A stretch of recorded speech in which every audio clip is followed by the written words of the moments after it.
هي ازاي بدأت عبادة الأصنام؟ أنا كنت عامل الفيديو ده من زمان قوي، فحبيت إن أنا أعمله تاني عشان حسيت إن المعلومة دي هتفيدك. فصلي على الحبيب عليه أفضل الصلاة والسلام. تعال نعرف مع بعض هي ازاي بدأت عبادة الأصنام.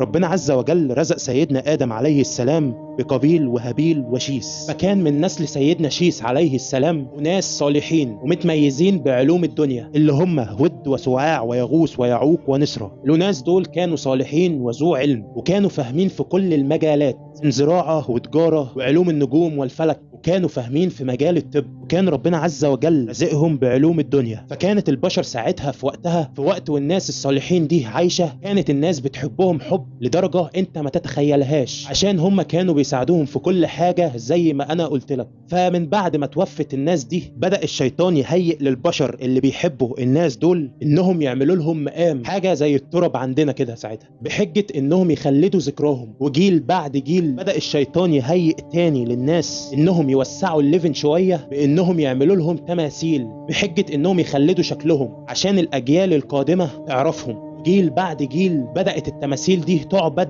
بدون الله، وتبدأ من هنا أول عبادة أصنام. فبس كده صديقي، حبيت أعرفك القصة بالتفاصيل. فما تنساش بقى لايكك الجميل والشير والمتابعة عشان تتابع كل جديد وتستفيد إن شاء الله. وبس كده، سلام عليكم.